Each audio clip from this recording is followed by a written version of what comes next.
Hello दोस्तों, आज हम जो सीटेट पर्यावरण का जो है एक सीरीज में हम सब पढ़े थे, रेगिस्तानी ओक तक पढ़े थे। तो इसमें कुछ और हम जानवरों, जंतुओं या वृक्षों के बारे में देखते हैं। तो चलिए देखते हैं। जो है बाघ, जिसे इंग्लिश में क्या कहते हैं? टाइगर। टाइगर। अंधेरे में हमसे, मनुष्यों से मतलब 6 गुना क्या कर सकता है? बेहतर देख सकते हैं। बेहतर देख सकता है। बाघ का गुर्राना कितने किलोमीटर तक? 3 किलोमीटर 3 किलोमीटर तक। दोनों कानों को क्या करता है? ये अलग अलग दिशा में घुमा सकता है। दोनों कानों को टाइगर अलग अलग दिशा में घुमा सकता है, और ज्यादा घुमा सकता है, थोड़ा नहीं ज्यादा। दोनों कानों को अलग अलग क्या कर सकता है? घुमा सकता है।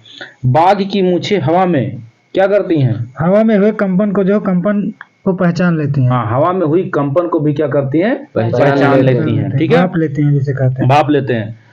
मतलब ये जो बाघ होता है, ये अपने मूत्र की सहायता से, यूरिन की सहायता से अपने एरिया का निर्धारण करता है। जहाँ जाता है वहाँ यूरिन छोड़ देता है, मतलब पेशाब करता है, और उससे अपना क्या करता है? दिशा निर्धारण करता है। और उसी के गंध और दूसरा जो टाइगर आएगा उसके क्षेत्र में, उसी के गंध से वो दूर चला जाएगा कि ये दूसरे का क्षेत्र है। फिर अगला देखेंगे, हवा से पत्तों के हिलने और शिकार की झाड़ियों में हिलने से अंतर को भाप लेता है। मतलब ये हवा में अगर पत्ते हिलेंगे या तो शिकार हिलाए, मतलब कोई जानवर हिलाएगा, तो दोनों को ये अंतर क्या कर लेते हैं? भाप लेते हैं कि पत्ता हिल रहा है केवल हवा से। अगर कोई जानवर आए ना, अगर कोई मतलब छोटा जीव आए, तो उससे अगर पत्ता हिले तभी जान लेता है ये पत्ता हिल रहा है किससे? जानवरों से। ठीक है, इतना मतलब समझदार होता है। प्रोजेक्ट टाइगर सन 1973 में शुरू किया गया है, भारत में आया। और सबसे ज्यादा टाइगर कहाँ है? मध्य प्रदेश में। लगभग 4096 के आसपास टाइगर हैं, और सबसे ज्यादा टाइगर रिजर्व ही कहाँ है? मध्य प्रदेश में। और मोदी जी ने कुछ टाइगर लाए थे, वो भी मध्य प्रदेश में लाए थे ना, कूनो नेशनल पार्क में। कहाँ से लाए थे? इंडोनेशिया। हाँ, इंडोनेशिया जंगल से लाए थे। और 2023 में बाघों की संख्या भारत में कितनी थी? 3167 थी। 4000 थी, 4096 है इस समय 2023 में। फिर देखेंगे अगला जो पॉइंट है, उसमें देखेंगे क्रोटन। क्या देखेंगे? क्रोटन एक पौधा है। क्रोटन क्या है? एक पौधा है जो जमीन की दशा को क्या करता है? बता देता मतलब जमीन मतलब उपजाऊ है कि अनउपजाऊ है, जो ये पौधा बता देता है। लगाने के बाद पता चल जाता है कि जमीन उपजाऊ है कि अनउपजाऊ है। तो इसमें जो है पत्तियां जो है, इस पौधे में बहुरंगी पत्तियां होती हैं, कई कलर की पत्तियां होती हैं। तो कलर के अनुसार बताता है कि मतलब ये पत्तियां, मतलब यहाँ जमीन उपजाऊ है कि अनउपजाऊ है। ठीक है, और भू निर्माण और सौंदर्यीकरण में भी उपयोगी है पौधा। मतलब भूमि की उर्वरता बनाने के लिए और सुंदरता बनाने के लिए पौधा उपयोगी है। ये पौधा भूमि की जानकारी देते हैं, अर्थात भूमि बंजर है या उपजाऊ है। इस पौधे को लगाने से अंतर स्पष्ट हो जाते हैं। मिट्टी सूख जाने पर ये पौधे संकेत देते हैं कि मतलब सही है मिट्टी, मतलब है उपजाऊ है कि अनउपजाऊ, जब मिट्टी सूख जाती है। तो अगला देखेंगे, अगला एक जंतु है हाथी। क्या है? हाथी। तो हाथी के बारे में देखेंगे। 3 महीने का हाथी का बच्चा 200 किलोग्राम का होता है। पिछले सीटेट में आया था कि हाथी का बच्चा कितने किलोग्राम का होता है। तो कितने किलोग्राम का होता है? 200 किलोग्राम का होता है। कीचड़ में खेलना क्या करता है? पसंद करता है। कीचड़ में खेलना पसंद करता है।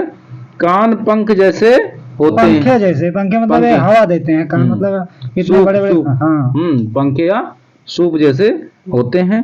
2 से 4 घंटे क्या करता है? सोता है। बड़ा हाथी दिन में 100 किलो क्या करता है? पत्ते खा जाता है। अब यही चीज था उसमें दिया था कि इसका बच्चा जो है 300 किलो का होता है, 100 किलो पत्ते खा जाता है। लेकिन बच्चा 100 किलो पत्ते नहीं खाता है। कौन खाती है? बड़ी हाथी खाती है। कौन? बड़ी हाथी। और यही ऑप्शन उसमें क्या था?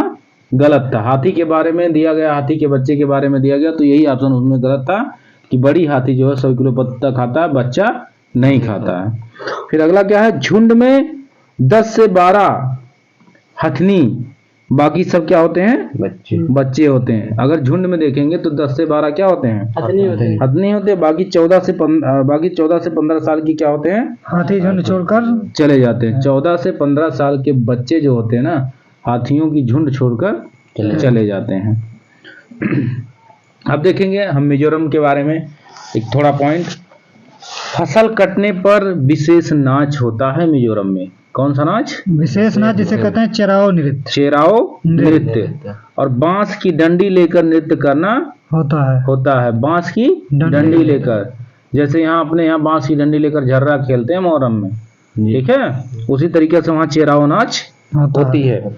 यहाँ खेती की लाटरी निकलती है। क्या निकलती है? लाटरी निकलती है। यहाँ झूम खेती होती है। झूम, कौन सी खेती? झूम खेती क्या है? इसे दाता पाता भी कहते हैं। क्या कहते हैं? दाता पाता। मतलब झूम खेती ऐसी खेती है जिसे जैविक खेती कहते हैं। क्या कहते हैं? झाड़ियों को जलाते हैं, ठीक है, और वहाँ खेती करते हैं। और खेती करने के बाद जब वहाँ उपजाऊ कई दिनों तक, कई वर्षों तक फिर छोड़ देते हैं। हाँ, जब उपजाऊपन खत्म हो जाता है तो उसको छोड़कर दूसरे जगह चले जाते हैं और उसको फिर उसी तरीके से करते हैं। जब वो फिर से झाड़ी उग जाती है, फिर से उर्वरा हो जाती है, तो फिर वहाँ आके क्या करते हैं? खेती करते हैं। तो इस प्रकार की खेती को क्या कहते हैं? झूम खेती कहते हैं। मिजोरम की भाषा क्या है? मिजो लुसोई कुकी। मिजो लुसोई और कुकी। मुख्य फसल क्या है? चावल। मिजोरम की मुख्य फसल क्या है? चावल। मिजोरम में बांस के क्या बनाए जाते हैं? बर्तन बनाए जाते हैं। बांस के क्या बनाए जाते हैं? बर्तन बनाए जाते हैं। मिजोरम में अगर देखें तो पूर्वी स्टेट में वनों की संख्या सबसे अधिक है। वनों की संख्या सबसे अधिक है। अब देखेंगे महाराष्ट्र। महाराष्ट्र से भी कुछ क्वेश्चन पूछे जाते हैं सीटन में। राजकीय पशु क्या है महाराष्ट्र का? शेकरू। जिसे कहते हैं गिलहरी। जिसे कहते हैं गिलहरी, जो क्या होता है? विशाल होता है। क्या होता है? विशाल। राजकीय पक्षी क्या है? हरिल तोता। हरिल तोता। 9 गज की साड़ी नवारी या नवारी। हाँ, नवारी या नवारी। 5 गज की साड़ी पैठानी। 9 गज की साड़ी नवारी या नवारी। 5 गज की साड़ी पैठानी। वर्ली चित्रकला क्या है? महाराष्ट्र के लिए प्रसिद्ध है। मतलब ये सब महाराष्ट्र के प्रसिद्ध कलाकृतियां हैं। वर्ली चित्रकला। अब वर्ली मुंबई की क्या है? चित्रकला है। वर्ली मुंबई का एक स्थान है। क्या है? स्थान है। 9 वर्ष गुड़ी पड़वा। यहाँ 9 वर्ष जो मनाया जाता है, गुड़ी पड़वा उसे कहा जाता है। क्या कहा जाता है? गुड़ी पड़वा। भरली भांगी। ये जो होते हैं, ये बैगन के छोटे छोटे भरवा होते हैं। जैसे भरवा मिर्चा अपने यहाँ होता है ना, वैसे बैगन के छोटे छोटे भरवा होते हैं, ठीक है। रस्सा नारियल के दूध में आलू, गोभी तथा टमाटर को मिलाकर बनी सब्जी यहाँ बहुत प्रसिद्ध है और बहुत चाव से यहाँ खाया जाता है। क्या? रस्सा नारियल के दूध से बनी आलू, गोभी तथा टमाटर को मिलाकर बनी सब्जी क्या होता है?